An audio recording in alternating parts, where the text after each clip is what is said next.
interactive pages, or for some reason it's called to-do list. You'll see. How was the lesson on Wednesday with events? You know how to use events and add listeners to the page? Yes, we covered that already. Yeah? Okay. All right. To-do list, the hello world of front ends.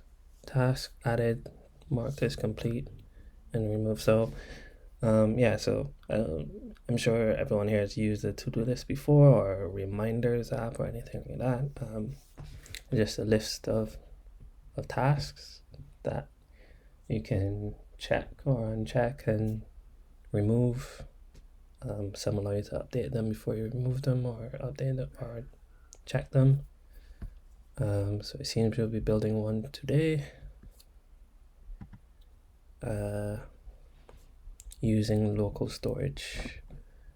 Have you ever come across this before? No? Okay. So it can be found in your browser. Different apps will use it to persist some things for later use. The storage is limited. It's strings only, and it's key value pairs like objects. So let me just show you an example. So if you were to open the DevTools on any web page, and you go, in Chrome, you look for application, the application tab. So you see different things here. We're only concerned with local storage at the moment. So when we look in local storage, you can see the different websites that may have added some content. So this is clearly something that is used by PayPal. So PayPal underscore storage is the key, and the value is a string of it's an object that probably some JS will utilize by getting that later on.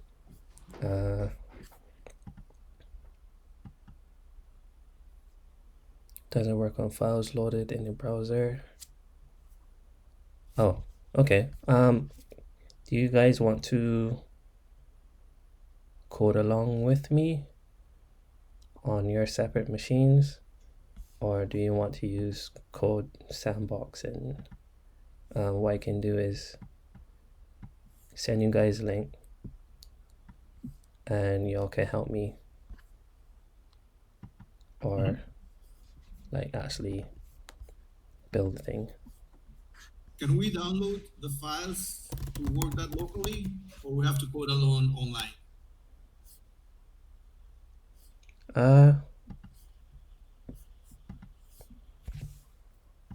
So it's saying install this this library that will allow you to serve your app from local. I have that installed. You have it installed? Yeah, I have it. Yeah, okay. Wait, what is that? The gserve? Yeah, so serve is a package. Let's check it out. Nope.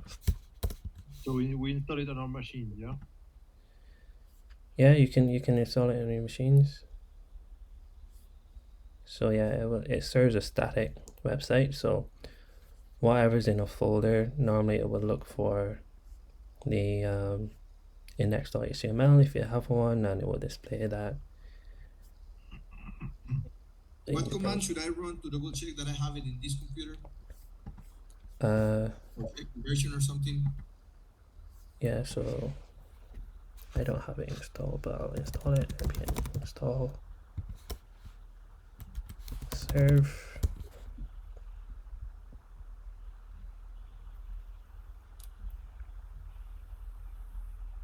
Well, if I don't have it, it will, if I'm going to run it, if I don't have it, it will still download it. So, and if it does, it will tell me, right? Yeah, it would thing, but you can do npm list -g --def0, and that should list all the packages you have installed globally. npm list. Okay, that's good. List.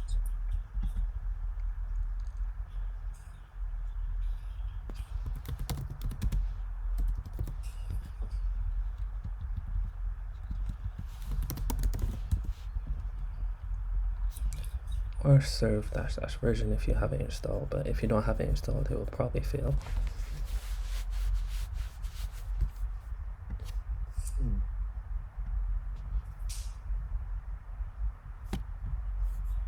I guess I better use that as well. It's funny, I only have npm tix 14.5. Although I just installed it, so what's going on? And you did npm install -g serve. Yeah, then it says missing write access to the node module. Very nice. That's okay. The operation was rejected by your operating system. Okay. Are you in a Mac? Yeah. You need to write sudo, probably. I don't recall how it works in the Mac. Try sudo space sudo space npm install the whole thing. Sudo npm. Oh. Yeah, just put sudo in front of npm install -g serve. Ah, okay.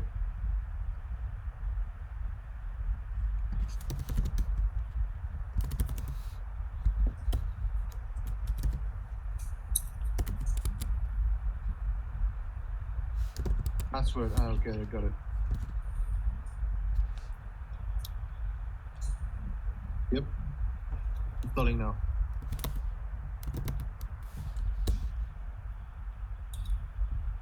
Okay, cool.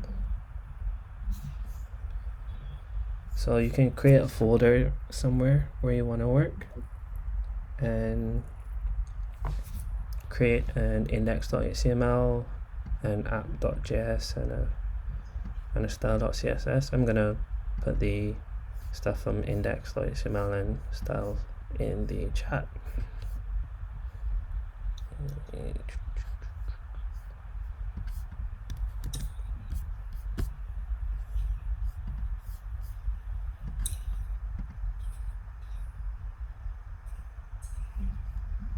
The only day where I'm not using my second screen, and the only day where I actually need it.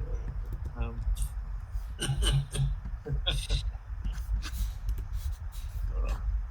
can I do that? Oh. Okay.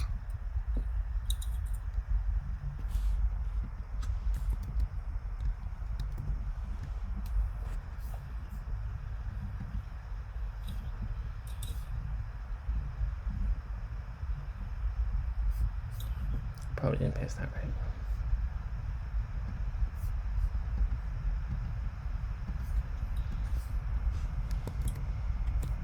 Right.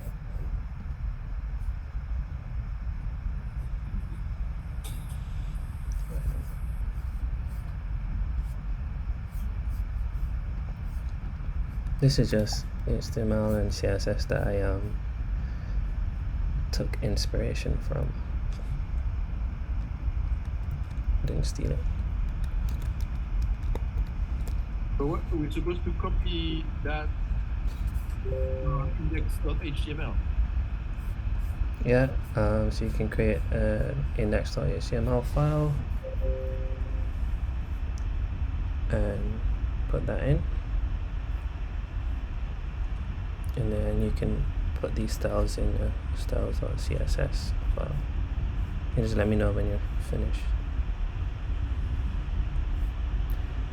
Actually, I'm just gonna let me do this anyway so that it's a bit easier. So in terminal, I should write sudo npm install, and my computer asked me about password. Is it right or not? Yeah, that should be you're the only user on that computer, right? Right, so it should be your password you use to get into your machine.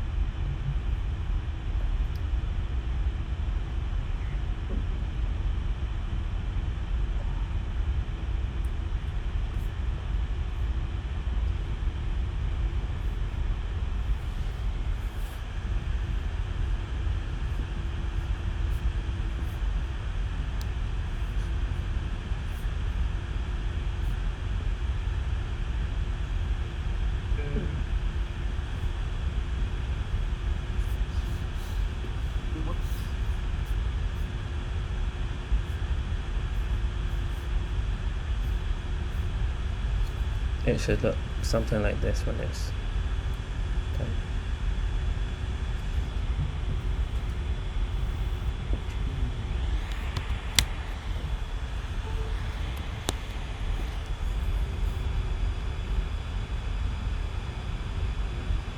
Okay, so we need to create an index HTML file. Yep.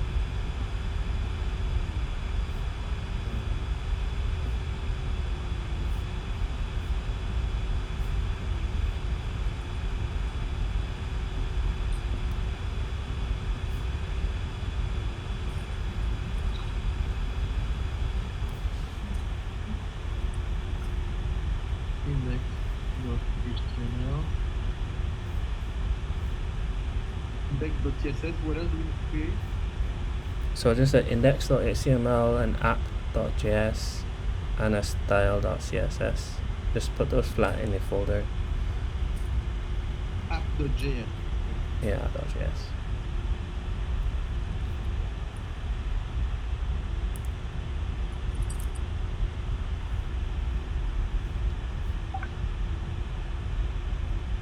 Okay, and so in the stuff you send,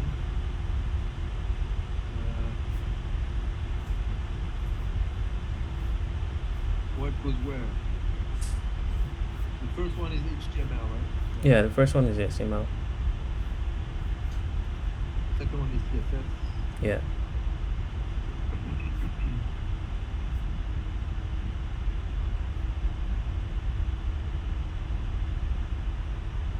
And there is no third one because we're gonna write the third one. Yeah. Got it.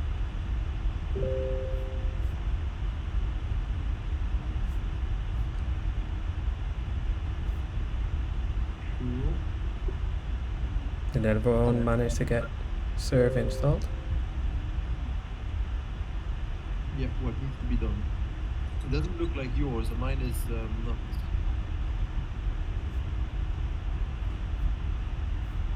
It's not centered like that.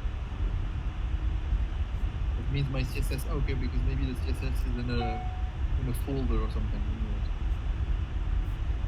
Yeah, make sure it's on the same level as the index.html. Oh, it's called style. That's CSS. That's why. Okay. Yeah, style.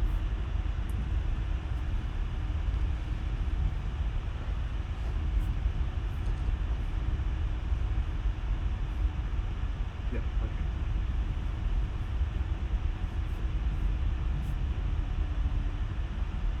Yeah. Have it now.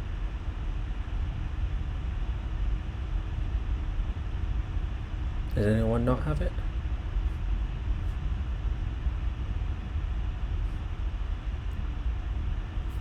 Christina, you have it? No. No? Oh, I just in VS Code I need to create index HTML And a style.css. style CSS. Yeah. And that's all. And I don't need to find anywhere HTML and this style what you have Yeah. on your screen. Yeah. Okay. We're gonna be able to do this.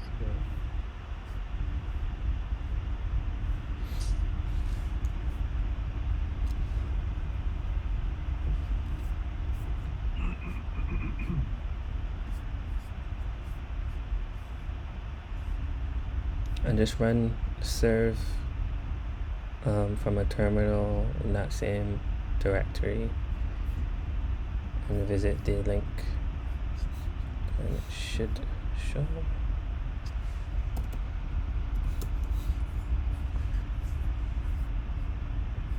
Sorry, what are we supposed to do? Pardon? I didn't get that. What are we supposed to do?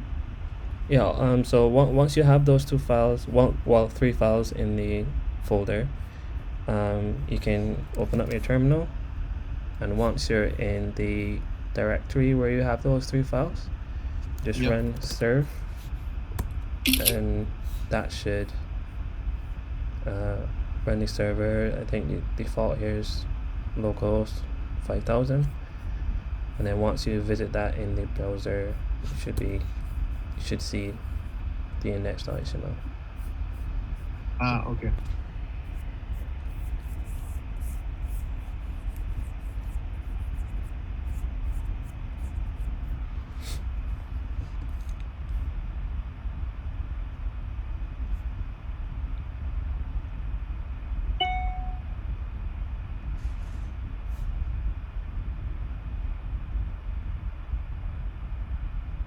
We put the local one, or the on your network, local one. A local one. Got it. I mean, you can use the network one, but they're both the same thing. This, to your computer, means this is the literal address of your of the device that is broadcasting this thing on this port. Mm-hmm.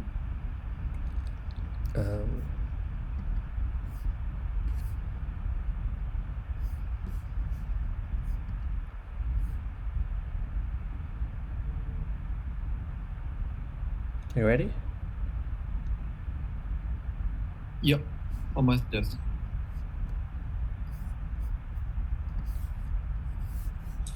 Okay, sorry, I lost that a little part about running. It's just about writing serve, right? Yeah. So once you have your terminal open, Yes. you can change directory until you get to that directory where your Yes. files are, and then just run the command serve. Serve. Okay. Yeah. That was the question. Thank you.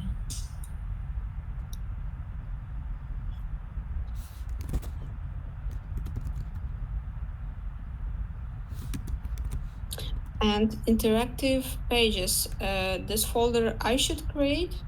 No, that's just what I named my folder. It can be any folder as long as it has those three files in it. And the JS file needs to be named somewhat done. Oh, well, so that's what I went ahead and tried to do at lunch today, just so we don't waste too much time today. So this is just what I did for the app. We'll Got it. try to follow that, but I'm gonna try to get you guys to also help me build it, just so I know where you're at in terms of events and working in the DOM. Yep.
All good,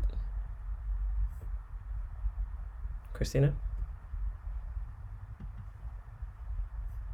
Yep. Yeah, cool. All right, so while that's serving, let's talk a bit more about local storage. So to access local storage, you can do window.localstorage, and we have two methods there that we can use. Set item, this takes a key and a value. Remember, it's just key value pairs in local storage, and that value has to be a string. And then we also have get item, which is it's just getting the key, it's just taking the key, and it should return that value that you stored. So here's some examples. So window.localstorage.set item username superuser 66. So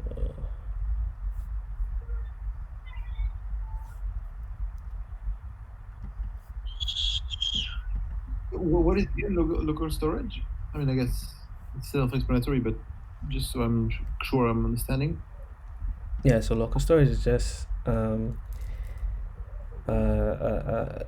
somewhere in the browser, in the application, in the browser, that that websites can store key value pairs of information. So yeah, when you have the page open, just inspect or open the DevTools in Chrome if you're using Chrome. Hopefully you're using Chrome. And then when you go to the application tab, you see application and storage, and down here by storage you see local storage, and you will see the websites which have some information stored on your browser. So right now this doesn't have anything,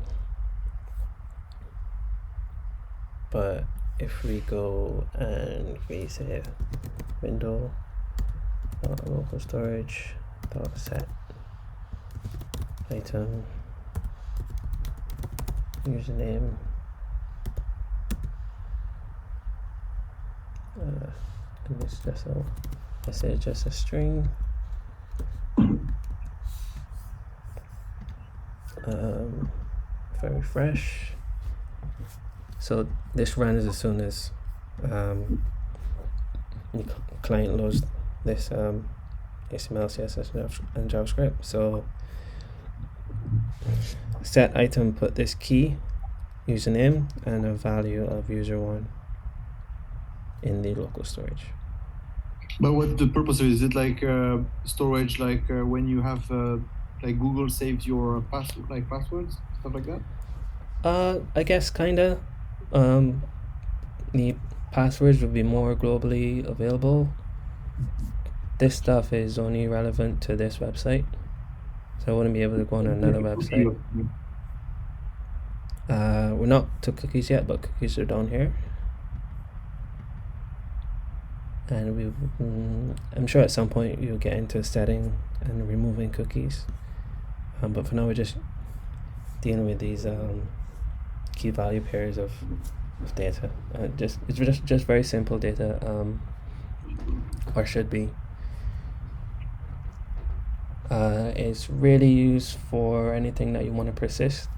So, if you built a to-do list app and you added some things, but then you refresh, they would be gone unless you stored them somewhere on maybe a database, or in this case in local storage.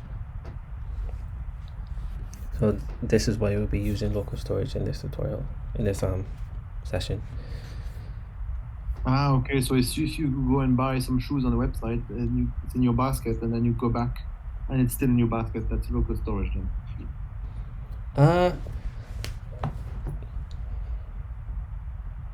Sorry for my questions, just I'm trying to understand. No, it's fine. It's a good question.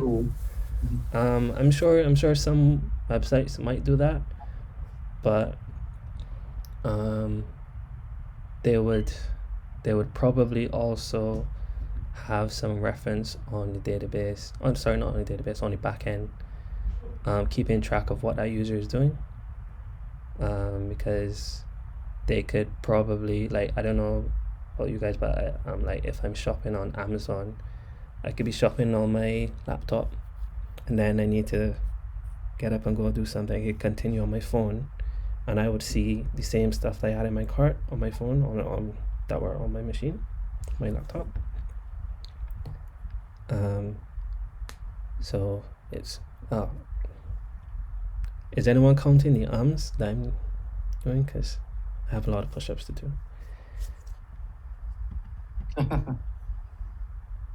But yeah, we're just storing. We wouldn't normally use this for a lot of data. Like, you wouldn't normally use this for even something as simple as a to-do list. You would try to persist it in a different way. But like, if it's just your personal app on your browser, then this could be a good way of doing it.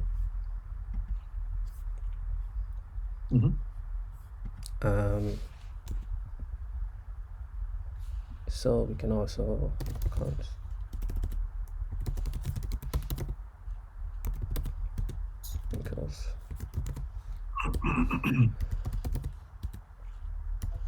get item, and we just need to pass the name of that key.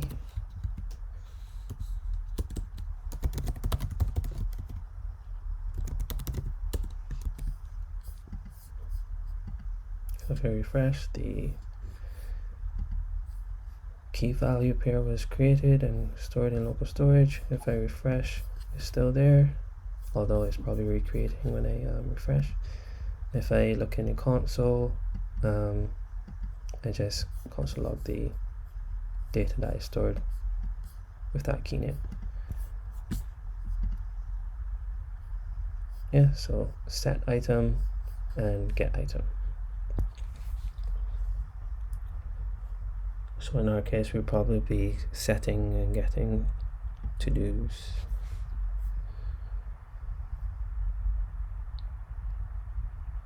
Okay, so we can add some logic to this.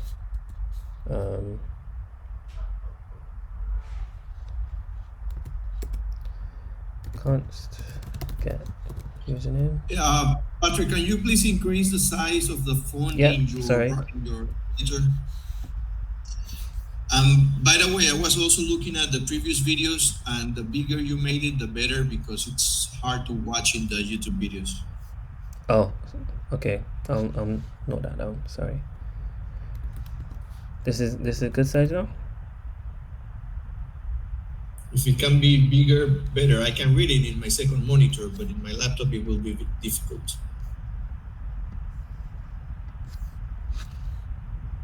How about now? It's better now, yeah. Thanks. Yeah? Okay.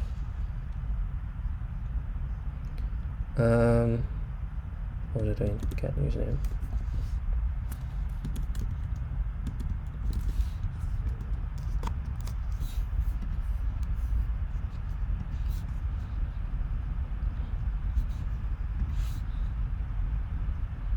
No, don't want that there. So let's comment that out.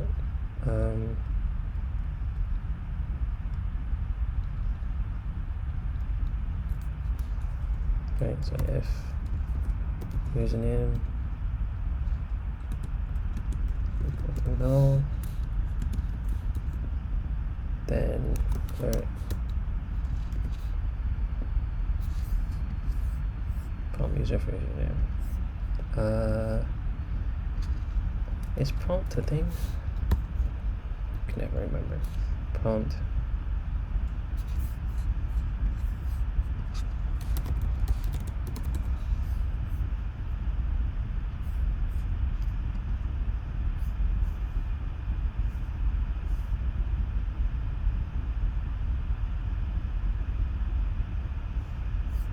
I want an input. Anyway, you guys get what I'm doing. We just need to let the user know that they don't have a username.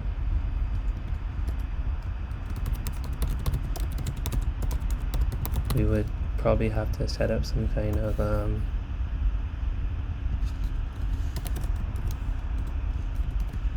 form for the user to then enter their username.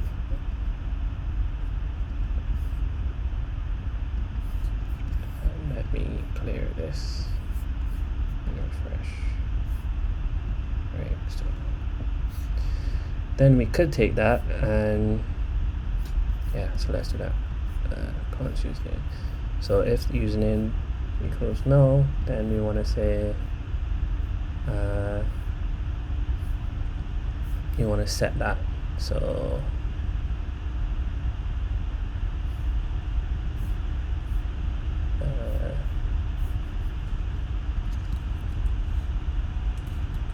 let new user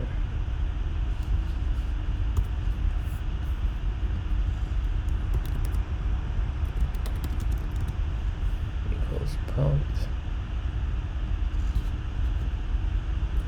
and then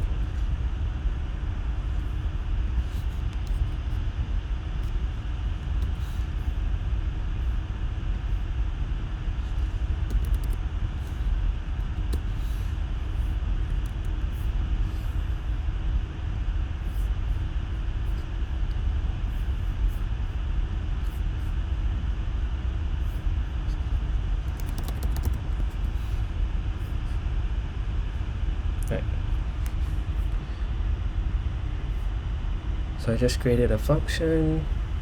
I checked to see if there was a username in local storage.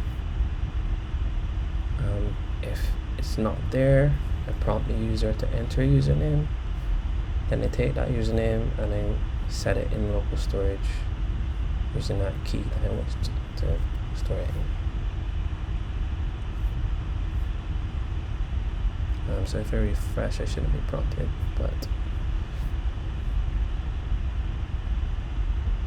because this runs, this should be probably up there.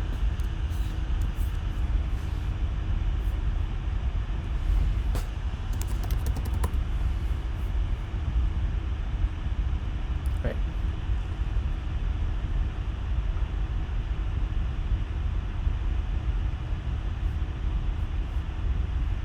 Any questions about getting and setting? I'm not No. sure why we're using Windows local storage in a variable, and after that we are using in a function again. I don't understand. What do you mean? So Why we are using Windows local storage, and again we are using in function Windows local storage. So window.local storage is how we get access to the local storage, and how we get access to these two methods called get item and set item. The get item will go and look in the local storage, and it will look for a key that matches whatever you pass in here as a string. Okay. So doing this, if there is a key with the username and a value there, they'll set that value to a username. So what I do here is just I check to see if username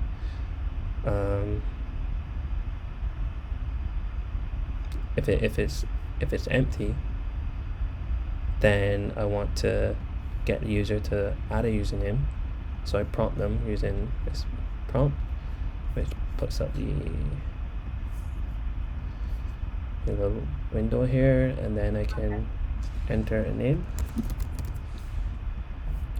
That name gets stored in new user, and then I call window.localStorage.set item to set that new value in there. Okay. Yeah. Thank you.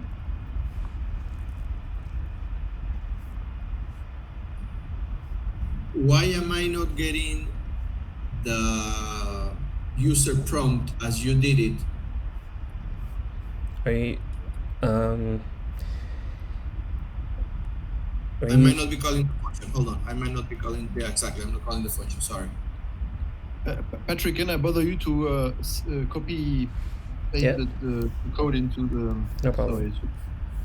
I'm not on my. Need to learn how to use So the function is there now, but still not working for me. Index HTML is supposed to call app.js in the same folder. There we are. So it's showing to me, and whenever I go to the app.js, I have written the exact same. Should I run a query, like a query string, because I'm just loading the localhost 5000? So with localhost 5000, you're seeing this. Yes. If you inspect the, if you open the DevTools and you go to application, what do you see in here? If when you Application. sorry. Well, I don't have application. I'm running on Firefox. I see inspector, console, debugger, network, style, performance, memory, local storage. Oh, yeah, application, sorry. So I go to application, no service workers found, and a manifest.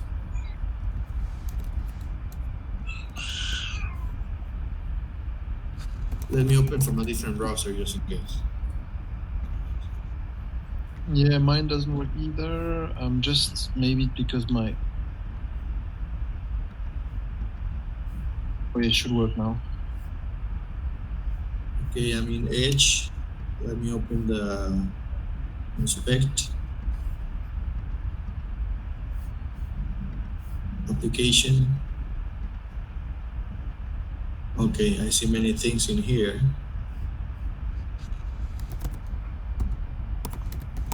Where should I go down in Give me a second. the application? I see local storage, local host.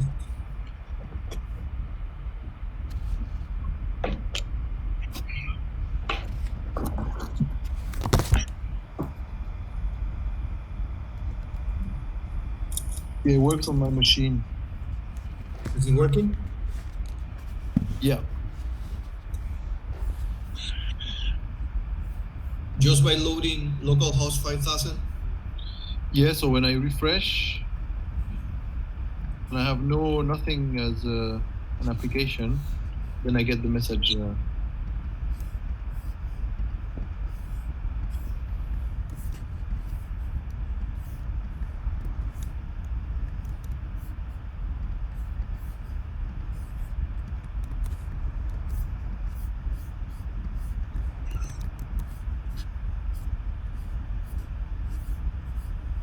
If you maybe copy paste the code from Patrick, maybe it will work. I don't know. Yeah, I did the HTML and the CSS. I got it from there. And the only thing that I wrote manually was the JS. Well, sorry, it is working now. The only thing is like you deleted a console log that you put instead of the get username, and when the console log was in there, it was not working. Now that I removed that line, it is working. So good, thank you.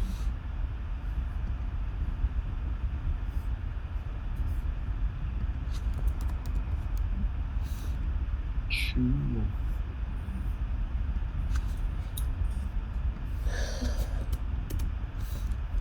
However, the username is getting an undefined in the application local storage. Let me double check my code again. Oh, if you get undefined, just try clearing it first and see if that makes a difference. So when you look in the you see a clear all button, like a no entry sign there. Yes. I see. Yes, you can clear all and then try refreshing, see if you get the prompt. Still getting undefined.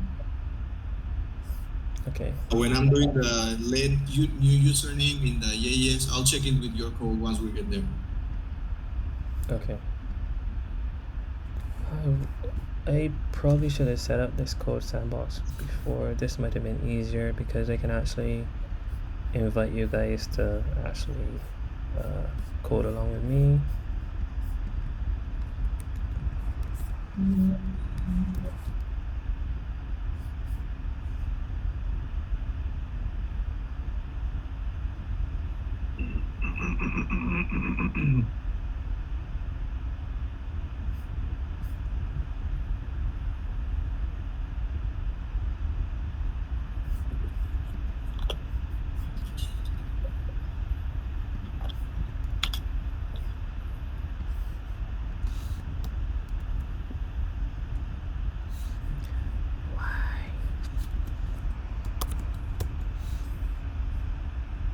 Oh, okay.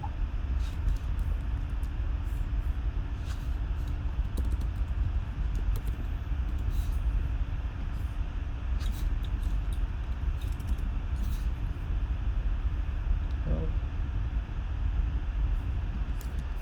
Okay. Never mind then.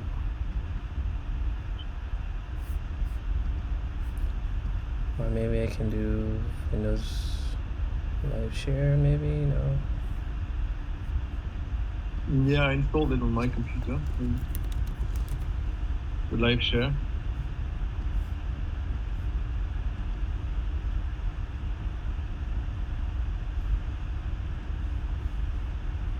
Yeah, the first one live share.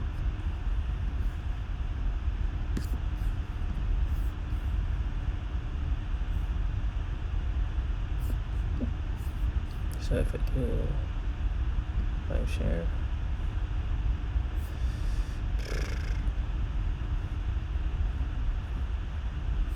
Oh god.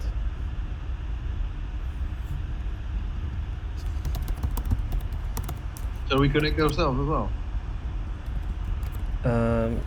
Yeah, if you have it installed, maybe we could try with you to see if it will go well. And then we can move to there, because that might be easier.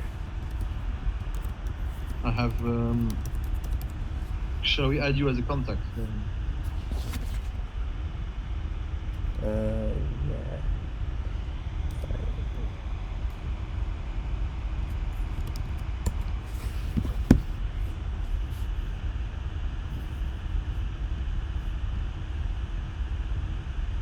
Yeah, I'm online.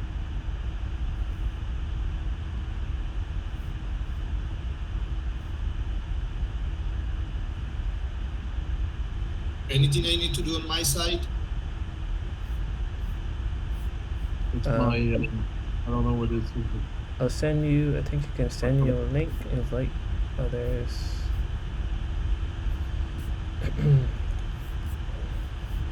Oh, sorry. Are you gonna? I'm sharing. Okay. Oh, let me try joining. Well, yeah, if you're sharing, then I might and just end up seeing your code. Okay. I thought it was just to add a mail as a friend.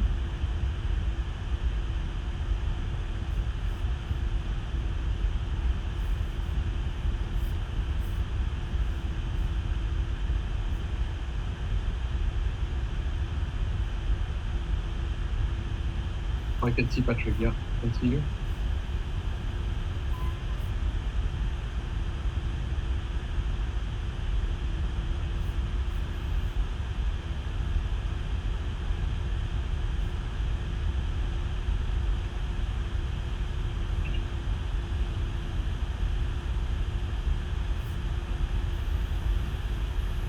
Okay.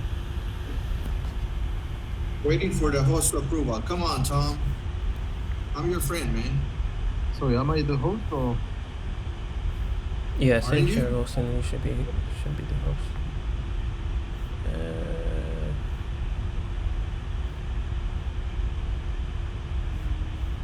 I can see you, Ricardo.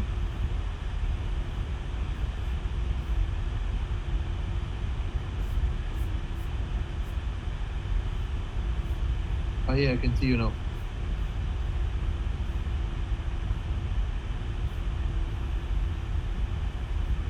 Yeah. Got it.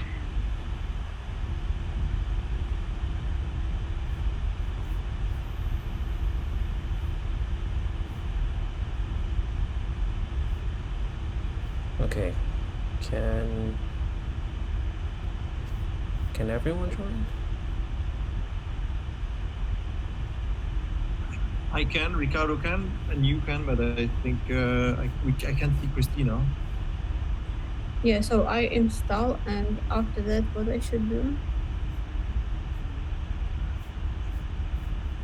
You should be able to click. Oh, you removed the link. If you send the link again, so that Christina can click on it and join. Oh yes, sorry. How do I do that actually? Somewhere, I think maybe on your name.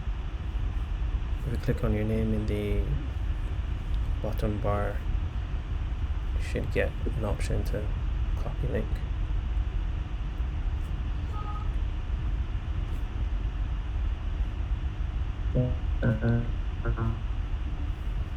Contacts. Okay, here it is. Participant session details.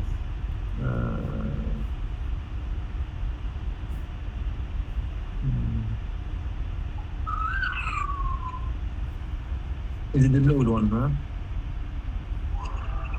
Oh, copy collaboration link. Yeah, here we go. I'm putting it on Slack, Krishna. Okay.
I can't join. I don't understand why.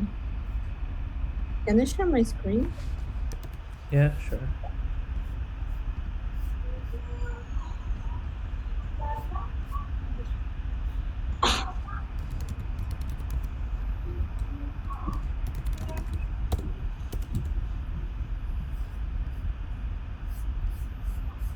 Do you see my screen?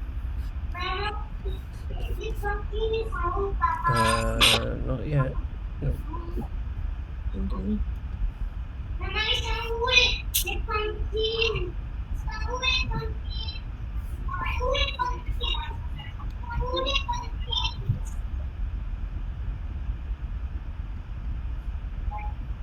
I'm going to share. I'm going to share. Okay. And now? Yeah. Okay, so I'm forward to here. And what I need to do?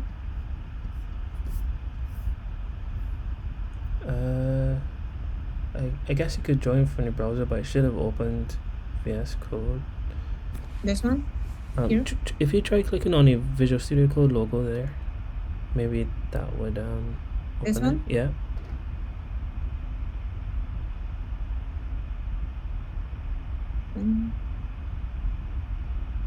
Does that open VS Code or? Mm-hmm. Yeah.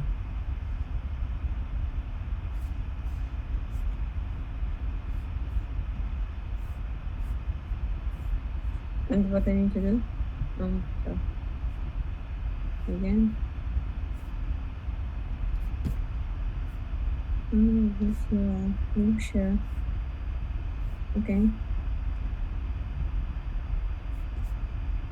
And that's all. Yeah. Does it show that you're in? And I don't know No. how I can check. If you open, well, maybe try the browser one then, see if that works. Here, right? Yeah. Well, sorry, the other one. If VS Code didn't come up. No. This one. Let me try again. This link.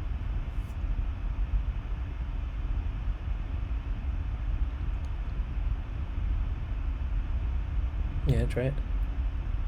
Maybe here. No.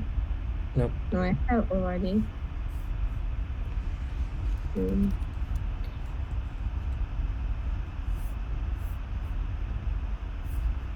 I don't know. I will try after lesson. Let's try to without me.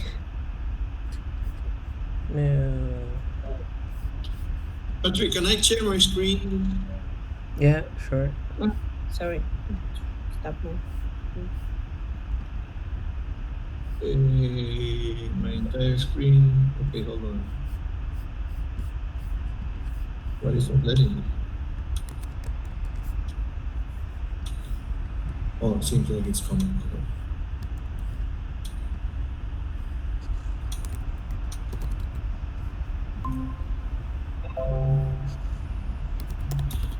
Okay, so this is your code. You can see my screen, right? A second. Yep. Okay, this is your code, Mm-hmm. and this is mine. So you got both of them right there. Can you spot any difference?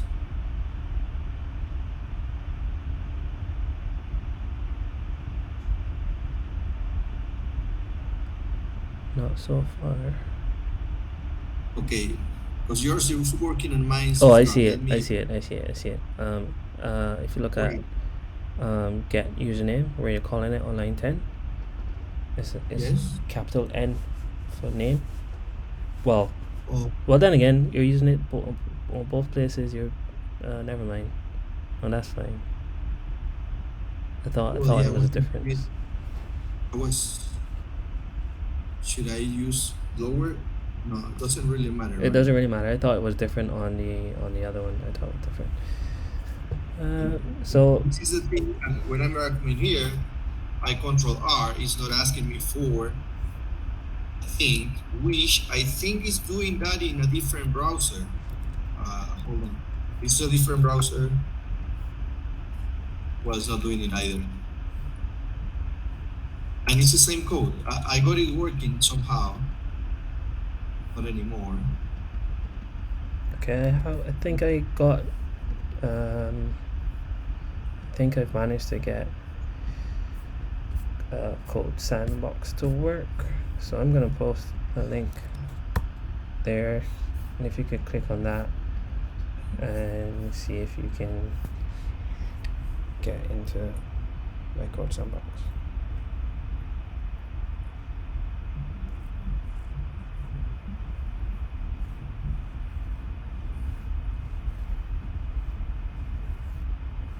Oh, No, I need to sign in. Yeah, This is you gonna can. make us wait more time.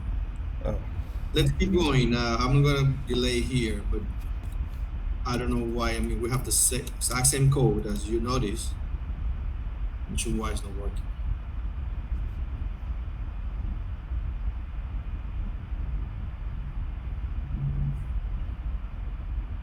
I think it might be that your local storage is already set with something. You tried clearing the local storage already, right?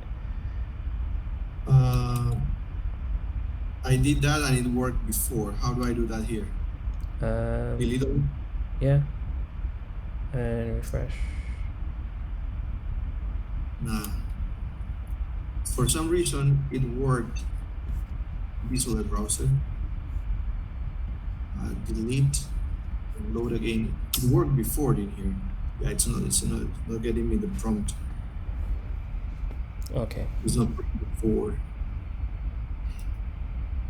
I think I had this in a different line when that worked.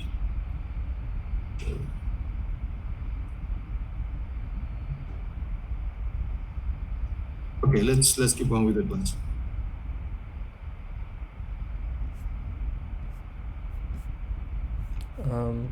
Okay, I'll probably just do the. I'll leave VS Code. And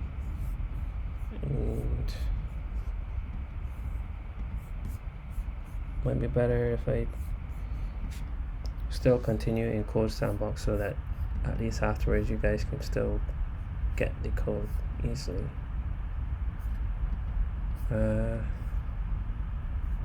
Let's see here.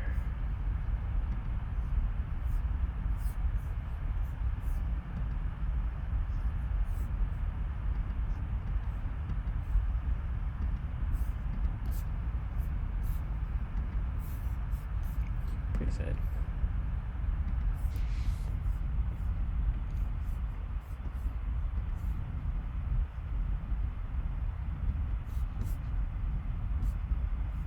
Maybe we'll just use VS Code anyway. Right, can you see my screen?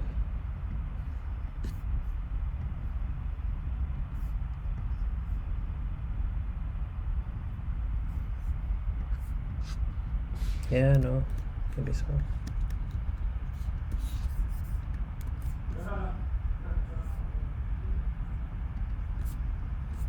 We see your screen, yes. Okay, cool, thanks. So local storage anyway.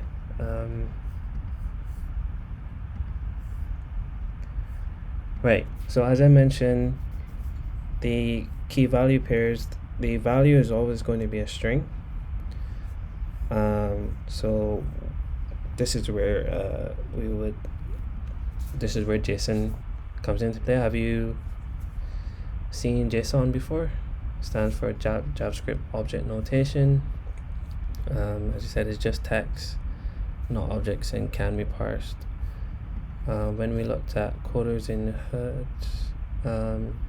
so yes, so you can see a curly brace there and some keys and some values. So that's an object, but it's really the value is actually in here a string, which should be in JavaScript object notation. And what we would do with that is, okay, so this is what so just another example of what it looks like. The key in, like, it will have the same kind of structure as an object, but the keys will be strings. Yeah, they're enclosed in double quotes. And the values, it can be strings, numbers, booleans, arrays, objects, or null, but in local storage it will be a string. So Я хочу смішно що не Я хочу тебе потім запитати.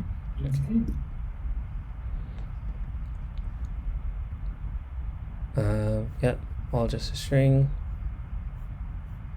To access object.title, so this is the entire object. Hit access title, we need to parse this string, and that's where JSON.parse comes in, for example. So JSON is another globally available object there. Sorry, you kind of lost me here. What is JSON? What are we doing with this? Okay, so JavaScript object notation. This is just a string representation of data, basically. Right? So it can come in different structures, but normally it would be an object with some keys and values, and the values could be strings, numbers, booleans, arrays, objects, or a combination. An example, if you go to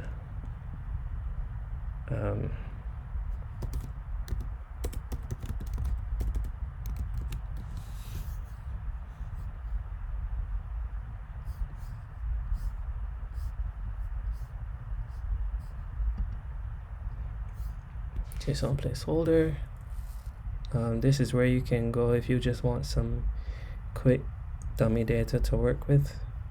So if we went to to-dos, right, all of this is JSON data. Okay, so but maybe just to reformulate my question, why are we using JSON for storing data versus JavaScript, for example? Yeah, because as I mentioned, the values that you store in here, those are going to be mostly strings. So it's better if I get to an example and go from there. So Okay, trying to bring a little bit more of context for Thomas. Generally, when you are working with data, in real life, you're going to be accessing a database. That database will have a structure.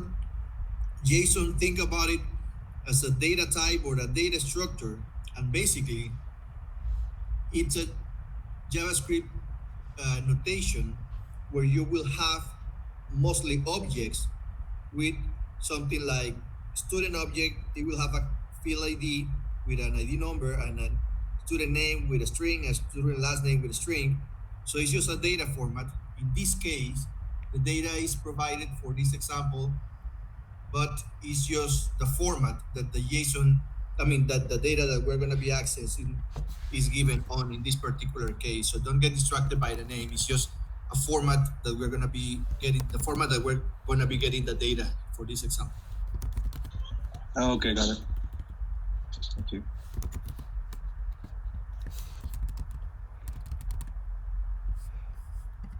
right. So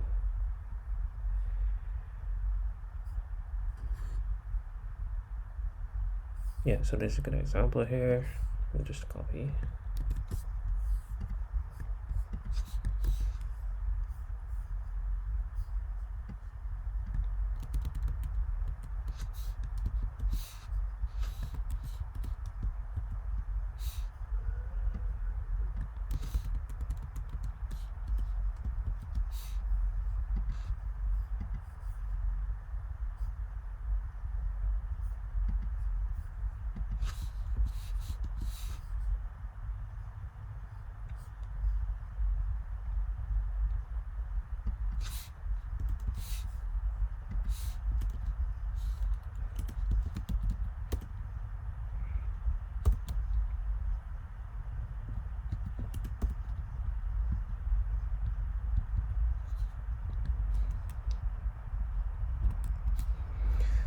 Okay, fine. Right, so this is JSON data. Let's pretend that we got that back from a server or local storage. It's in a string. In order to get this value, we need to parse this string first. So that's what we're doing here on this line. Const object equals JSON.parse, and then we pass that JSON data in there. So you don't have to worry about how it works, but it then can get you an object. So if I console log that object,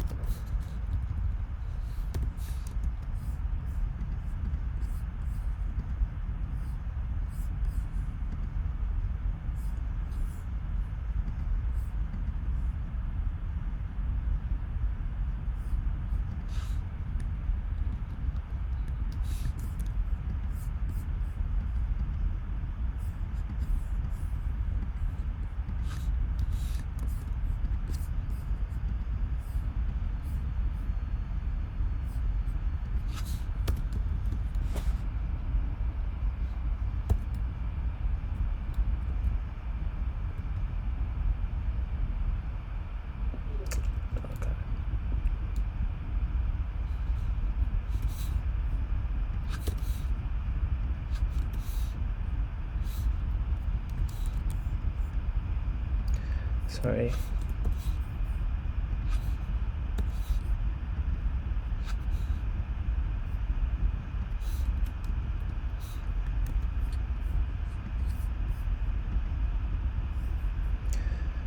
Right, so we get the object with that title key and the string that it is set to.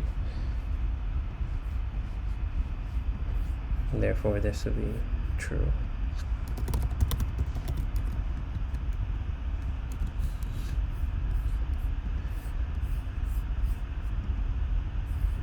So then a quick example of, let's just use this. If we add an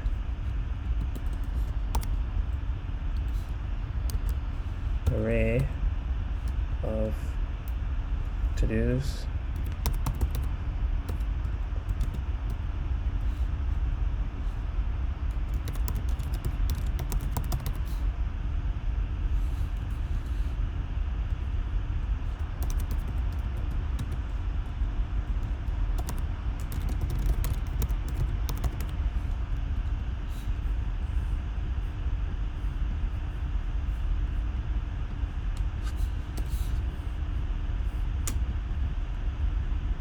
Right now this is an array, and what do we get? An error, of course, because I haven't written the correct format.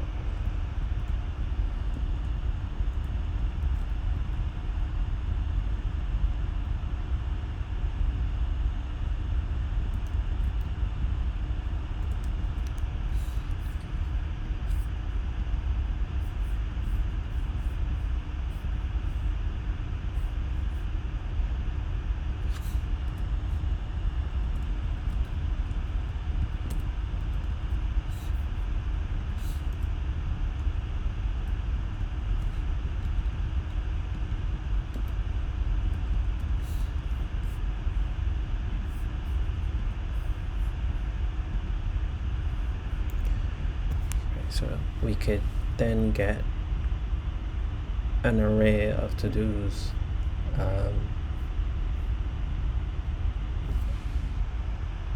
from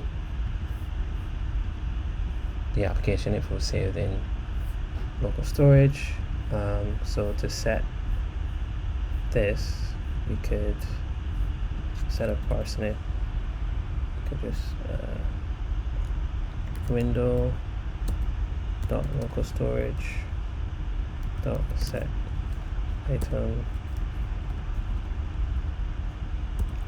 to-dos, and if we pass in that JSON data, then if that gets set, then we should be able to get it as well. Get item to-dos.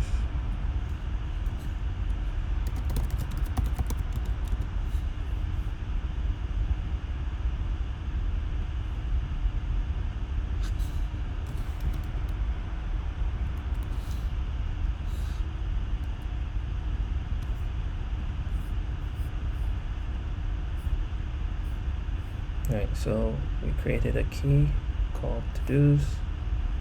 It has a value within an array of tasks. If we check the console, we can get it back when we call get item. But if we were to just call some out to-dos, then we just get this string JSON. So yeah, so that's where JSON.parse and soon JSON.stringify. Yes, so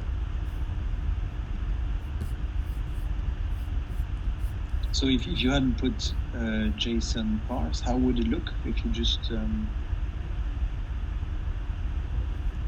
actually we console log the tools, we're not consoling the object. Okay. Yeah, just trying to see the difference between the JSON version and the non-JSON version. Yeah, this one is a non-JSON version, so if I console.log object. So that's the JSON, and this is the actual object. Right, okay. Yeah, I might have to just show you what I've done for my app and then get you guys to build on top of it, because I don't think we're going to be able to finish the entire to-do app today, but we'll see how it goes. Okay, so JSON.stringify, often used when sending data, writing to files, or storing data. So yeah, so we have this object called movie with a title and a duration, and we call JSON.stringify on that. We should get back this JSON. So it's, as you can see, it still looks similar to the object, but the keys are in double quotes, and it's surrounded by double quotes.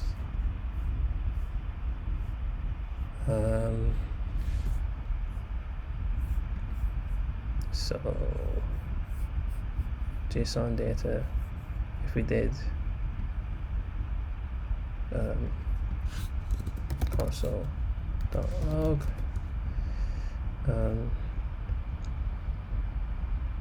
object, which was the parse data, we do JSON.stringify on that object, then we should get back this after that. Yeah, just different formatting, but it's in the JSON format.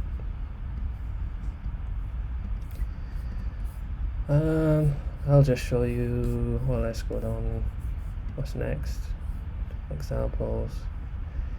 Any questions on stringify and parse? Stringify just gives you that JSON output from an object or whatever data you have, and parse is just taking that string and getting the actual data from it.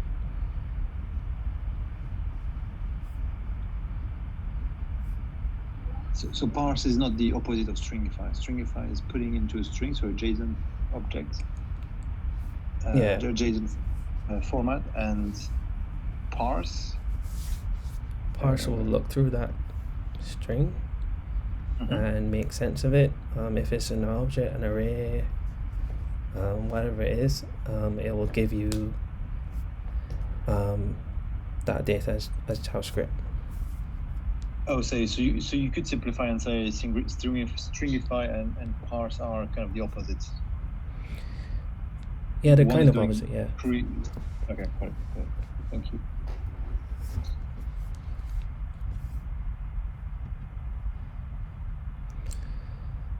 Okay, so this is the to-do list that we were supposed to build. We would render items from local storage, add a new task.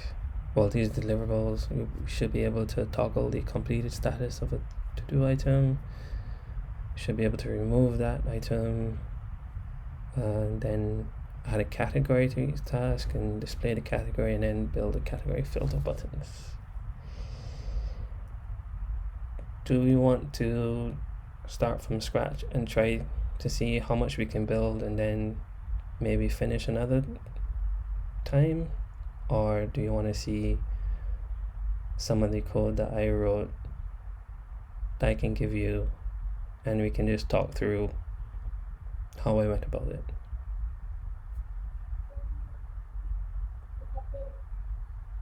Maybe I would go for the faster option, because I think we need to go until the end, right? Because we need to be able to build a category filter button for a project, I think. So yeah, it would be good to see it all. Okay. So I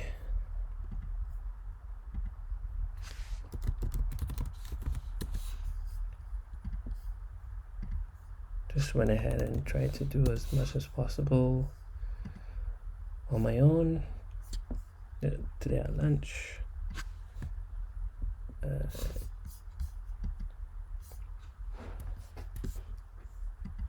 So what I did was kind of think through the deliverables to render items from local storage.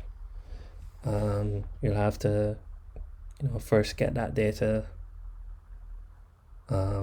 Most likely parse it, and then use that data to create your create and add your LIs to the UL that's already on the page. to add a new task, you obviously have to have an input. So when you add text in there, whether you press enter or you click add, it should then add a to-do to the list.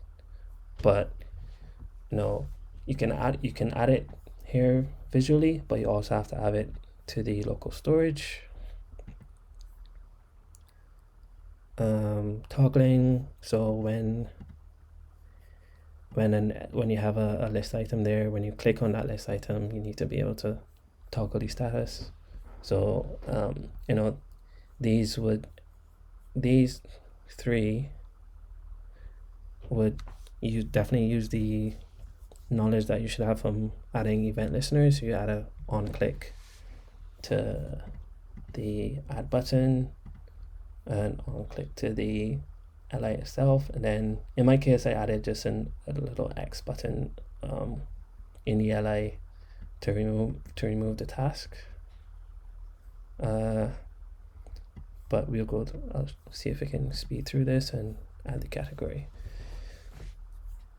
So normally I like to start with getting all the elements on the page that are important anyway. So I get the form, get the input field, the add button, and the list, the UL.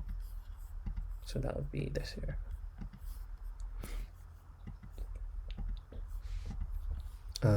These methods aren't in order, but I just start at the bottom. So I normally do this init function because JavaScript can sometimes run even before the page is finished loading. So I like to add this event listener to the window called DOM content loaded, which would then use whatever initialize function I created. And in this case, I'm just adding a submit listener to the form to stop this button, which is a type of submit, from submitting the form. I think you might have been told about how you can prevent the default behavior of an event. So that's all I'm doing there. And on that add button, I'm using this add to do function that I'll explain later. And then we have the render. So it just adds those listeners and then renders any to-dos it finds onto the page. So as you can see, it's I've set it up so that it looks, well, I'll go to that function to render. So in render, I get that to-do UL that I have found up here, and I set the inner HTML to nothing. This is my way of like refreshing. Then I get all the to-dos. So const to-dos equals get to-dos. And I have a method here, get to-dos. So we'll just hop to this quickly. So window.local storage, as we've seen, get item to-do list. And then what I do is check to see if it exists or not. Then if it doesn't, then I would set an empty array in the local storage. So this set to-dos, this actually does the JSON.stringify.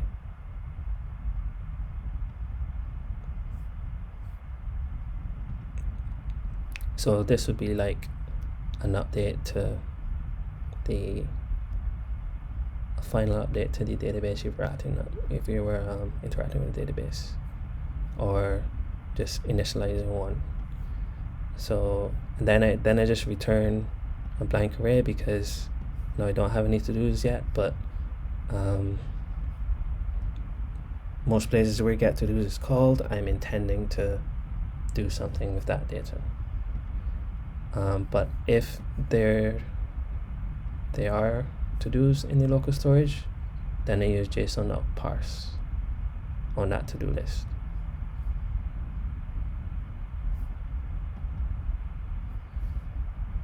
So here I'm either getting an empty array or the to-dos that are in the local storage already. I'm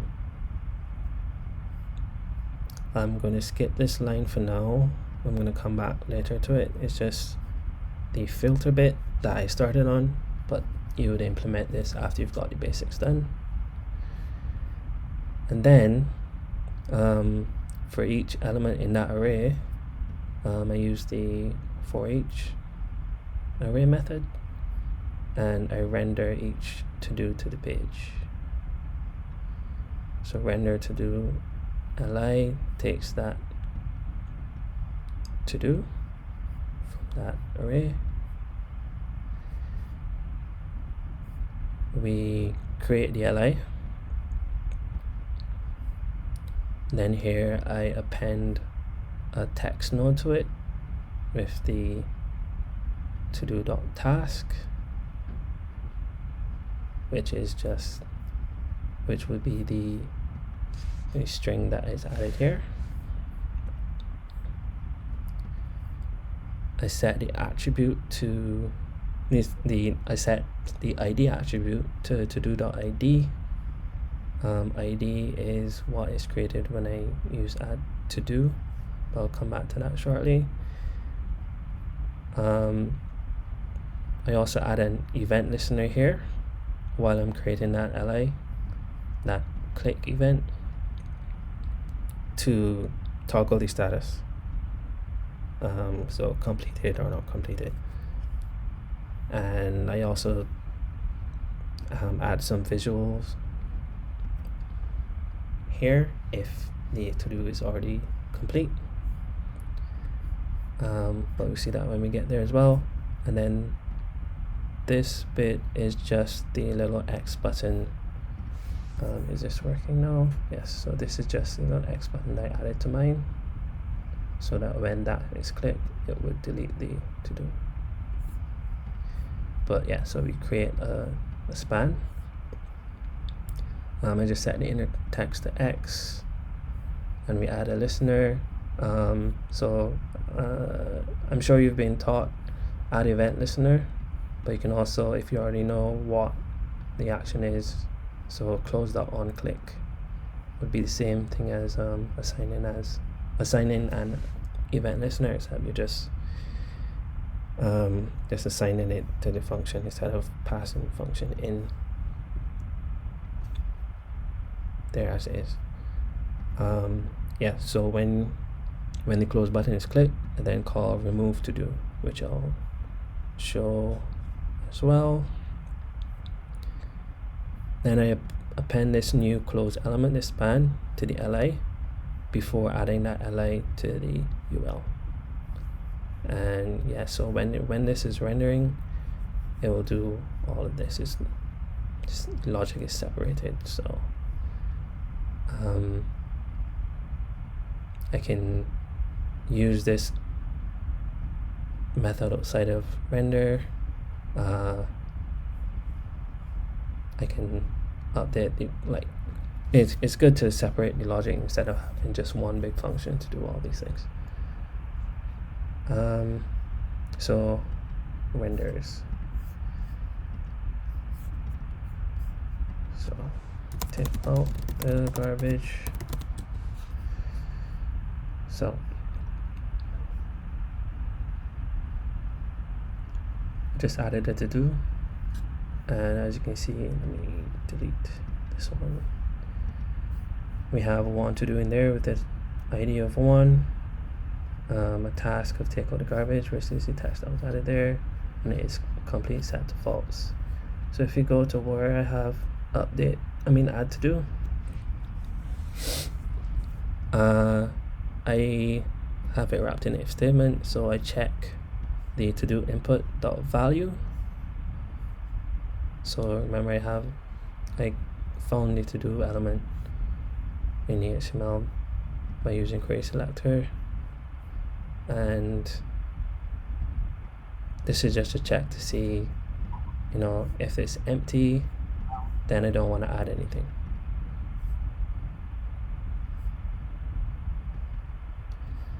Right? Start with getting all the to-dos. We've seen get to-dos already. Then I construct a new to-do. So this is just an object with the ID, and I'm just using the length of the array plus 1. So if we're starting from empty, the first to-do would have an ID of 1, and the next one would have an ID of 2, etc., etc. Task here is the same to-do input of value, and then it's complete. We set that to false right away. So we're saying that's a JSON object, but right now this is still not a JSON format, right? Yeah, it's still not JSON format. JavaScript object, yeah, JSON. Yeah. Yes, yeah. Yeah, so we're just creating this object so we can use later, and then I set that value on the input to nothing, so that it just clears out whatever was here before.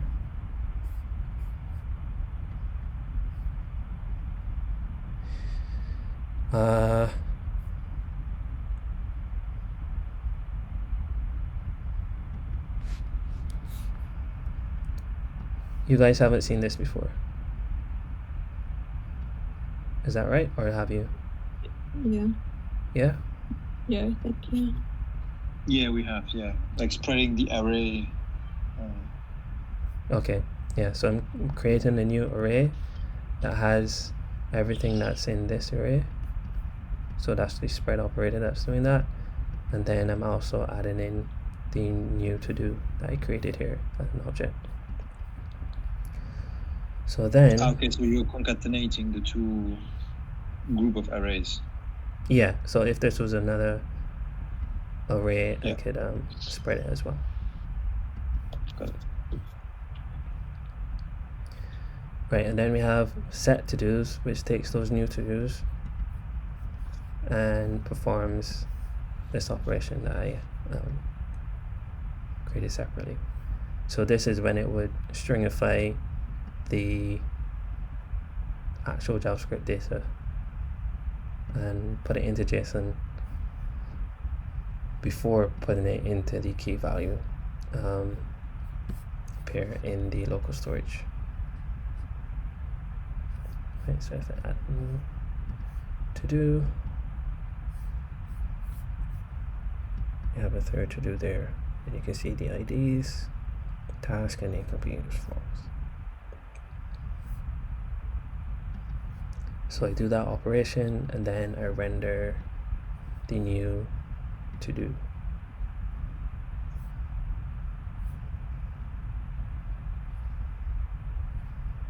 With me so far? Anything weird? There are multiple approaches to building these things, but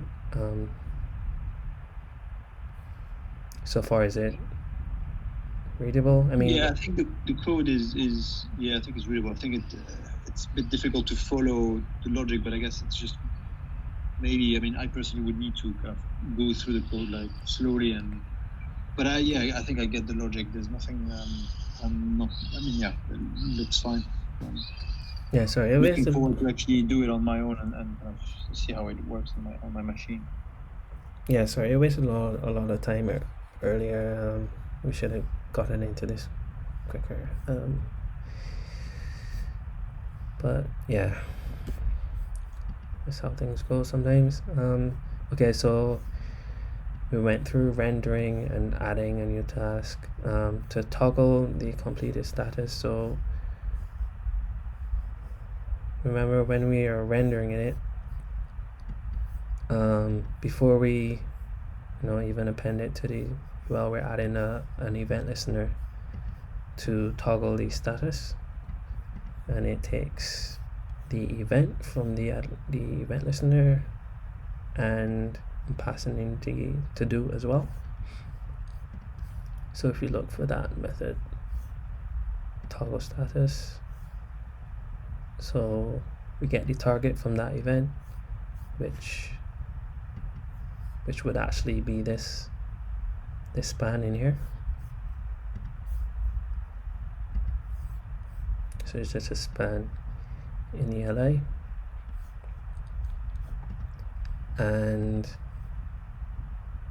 have you seen class list? Yes. Right. Can you remind me what this target actually does? The event.count target? Target. So the target just the target is whatever the event is centered around. So in a form, when you submit the form, the target is the form. When you click on something, the target is wherever you clicked. When you hover on something, the target is wherever you're hovering on.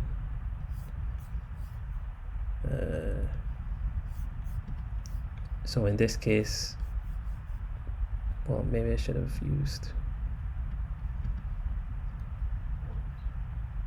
No, this is fine. Yeah, sorry. Okay, so to-do list is actually moves depending on what the target is. Yeah, sorry, I messed up a bit. The toggle status right here, this event.target right here is actually this LA here, so this one right here, not the X. So when I click on that, I'm changing the class of this to complete, or toggle it rather. So if I click again, it would remove that class.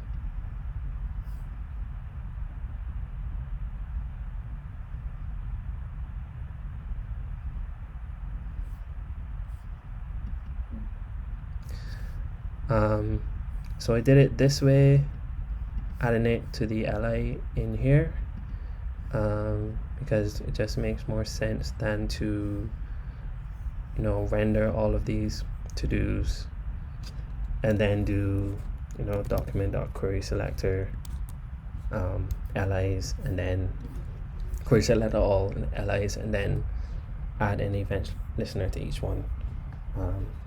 You can just add it here because you have to render it anyway. But play around with different ways. You might not have a render function. You might have something that gets everything and displays it at the same time.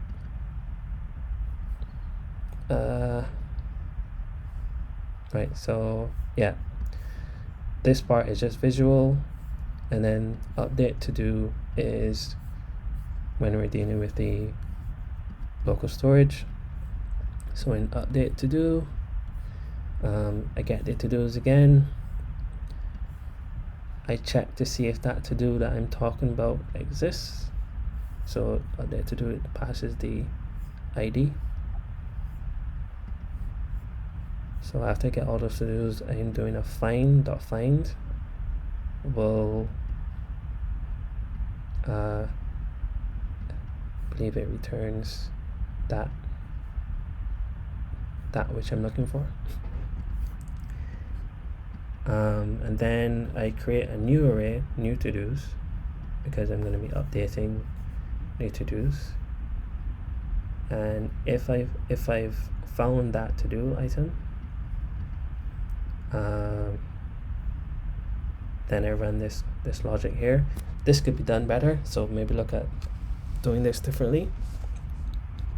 I loop through all of the to-dos, and the one that equals that has the same ID as the one I'm trying to update, I change the is complete to the opposite of it. So having you've seen the bang, if you put bang in front of false, and you get true, you get false.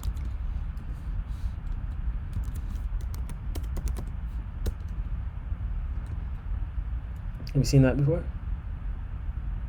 Not? Yeah, we have. Yeah, so whatever this is, I'm just flipping it. Since it's just a toggle, I'm actually doing from this method. You could check to see if it's true, then set to false, and if it's false, set to true. But this is good enough. And then since I'm creating a new array, I'm pushing the new to do into there. So this to do would end up being the same one from the array, unless it's the same one as the one that I'm trying to update. So this should only update one of the to-dos. So if you can do this in a much nicer way, instead of having to loop through all of the to-dos, you can try that. And then again, I set to-dos. So Patrick, this is your code, meaning that your version of the app, right? yeah, Okay. like you can, I'm sure you've already been looking at this and saying you would have done things differently, and that's quite normal. There are thousands of ways to do things to get these things to work. I did this at my lunch, and I could definitely improve on some bits, but it works. You get it to work, and then you refactor, make it better. It's under 109 lines, which is cool, but it could be shorter. So it's basically all functions. I mean, everything is coded into its own corresponding function, right? Yeah. Try to. I think I mentioned this the first lesson I taught. Yeah, just try to keep your functions as small as possible. Maybe do one or maybe two things, and then it's much easier to refactor and update later on. Let's say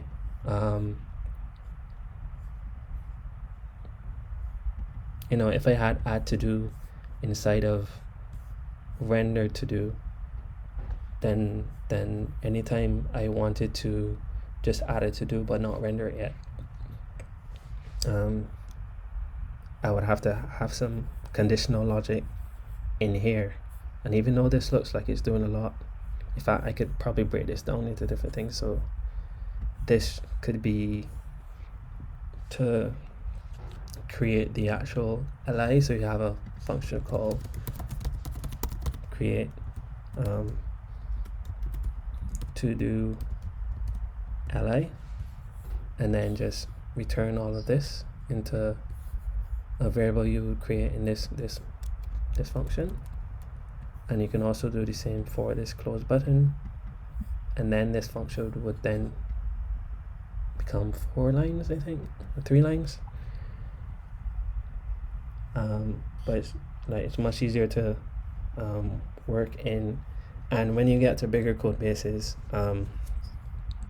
like normally it'll be like 1 or 2 functions per file, because it's with the React especially, you're dealing with components, and components basically a function returning some.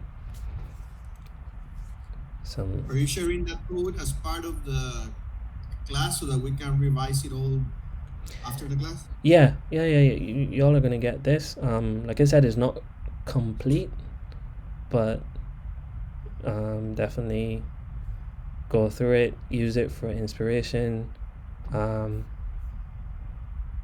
There are also other to-do lists out there on the web that you can see and take inspiration from. The core thing you need to, obviously you need to be able to do these, but think in terms of, you need to create, you need to view, you need to update, and you need to delete. So once you can separate those things out, so I have remove to do. This actually does everything here. removes the to-do from the local storage, and also removes that element. So that's deleting, updating, update to do, and render is obviously that's how you use your review, and add is creating. So then there's also a get and set, but this would be like if you were doing your API calls to a server.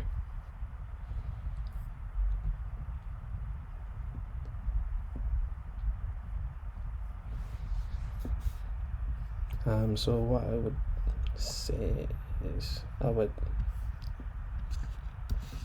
comment out this.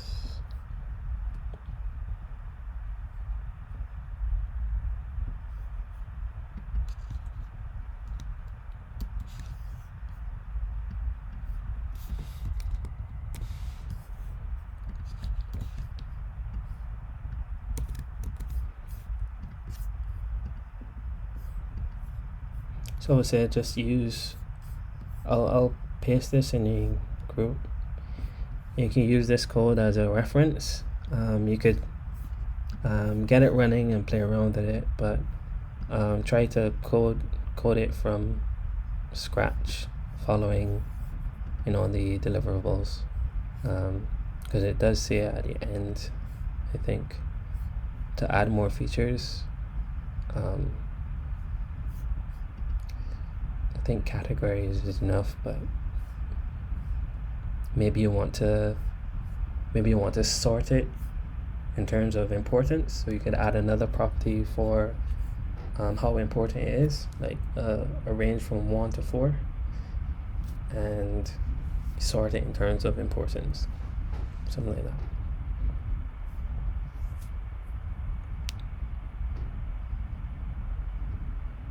Are there any questions about local storage and JSON.stringify, JSON.parse?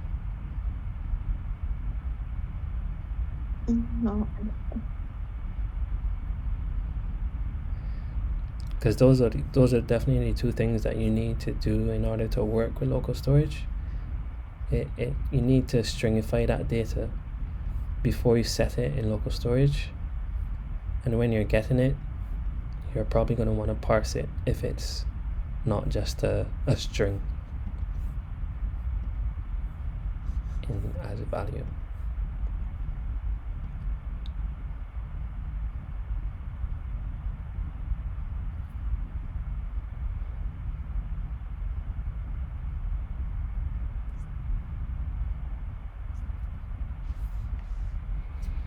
Cool. No, I mean, I think I got the idea of the stringify and parse, and I think I also, as I said, understand most of the code. I think need to go through it slowly and kind of playing around with it to see if it all makes sense. Yeah, take your time. One thing I used to do is I would comment out all the insides of the functions, and then try to run whatever app I'm trying to run, and then check the console, see if I get any errors, if I get anything to happen. If I don't get anything to happen, then I would just start on commenting stuff, and that way you would actually get an idea of how the application is flowing as well. Or you could even just put lots of console logs inside of the functions.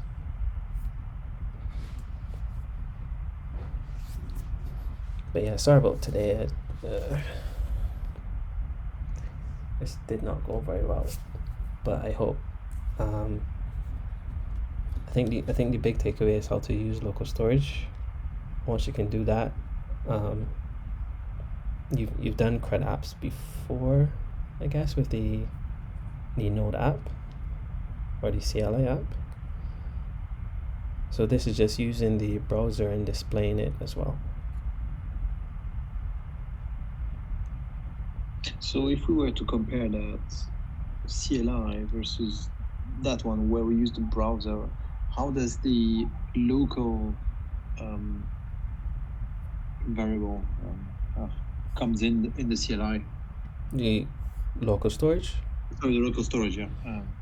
So for that CLI, you had... About the CLI.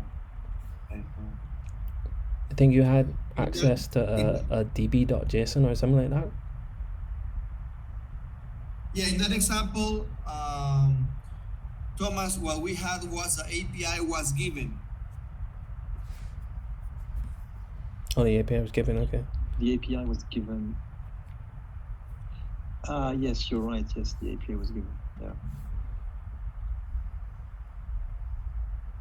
Yeah, remind me what this API was. Actually, I can't. We learn so much in so less time that I actually forget things.